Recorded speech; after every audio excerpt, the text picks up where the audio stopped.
আসসালামু আলাইকুম। আমি মোহাম্মদ আমিনুল ইসলাম। এখন আপনাদের সাথে ভিডিওতে যে বিষয় নিয়ে আলোচনা করব, সে বিষয়টি হলো এই শীতে ছাগলের জ্বর খাওয়া-দাওয়া বন্ধ করে দিয়েছে। এখন কি করবেন?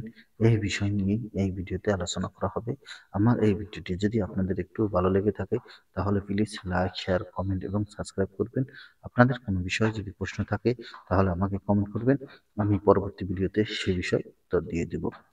ভিডিওতে যে ছাগলটি দেখতে পাচ্ছেন, এই ছাগলটি সকালবেলা যতক্ষণ পর্যন্ত রোদ না উঠেছে ততক্ষণ পর্যন্ত গায়ের পশম খাড়া ছিল এবং খাওয়া দাওয়া এখনো বন্ধ রয়েছে এবং হালকা নাকে সর্দি রয়েছে।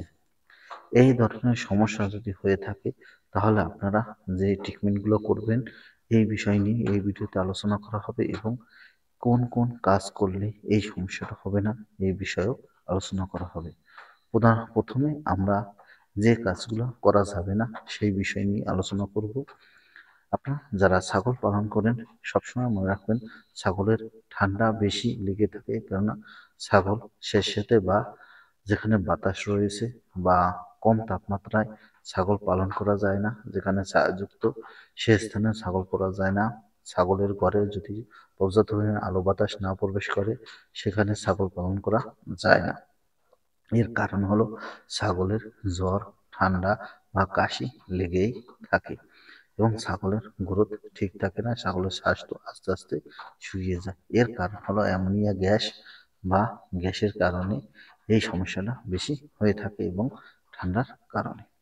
তাই আপনারা ঘরে যেতে পর্যাপ্ত পরিমাণে আলো বাতাস চলাচল করতে পারে এরকম স্থানে ঘর তৈরি করবেন এবং রোদ উঠলে রোদ পায় এবং প্রচুর আলো বাতাস পায় এরকম স্থানে ছাগল পালন করবেন এবং ছাগলের ঘর সবসময় শুকনো ও সেচেতে মুক্ত রাখবেন, যাতে ছাগলের ঘর কখনো ভিজা না হয়, সবসময় শুকনা থাকে।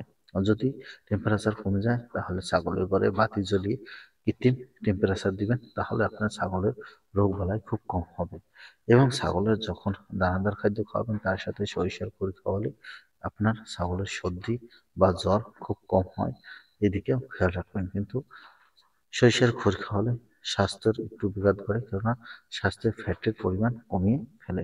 তাই আপনারা বুঝে শুনে খাওয়াবেন।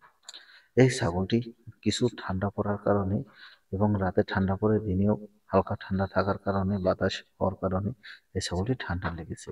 আমরা এই ছাগলের ঠান্ডার ট্রিটমেন্ট করেছি, একটি ঠান্ডার অ্যান্টিবায়োটিক ব্যবহার করেছি এবং অ্যান্টিহিস্টামিন মেডিসিন, এবং যাতে পায়খানা ক্লিয়ার হয়ে যায় বা পেটে কোনো ভাব না হতে পারে, এর জন্য একটি ঔষধ ব্যবহার করেছি। আপনাদের ছাগলের যদি এরকম সমস্যা হয়, আপনারা নিজেরা বুঝে না উঠতে পারলে আপনার নিকটস্থ একজন প্রাণী চিকিৎসকের পরামর্শ অনুযায়ী ট্রিটমেন্ট করুন অথবা উপজেলা প্রাণী হসপিটালে নিয়ে যাবেন।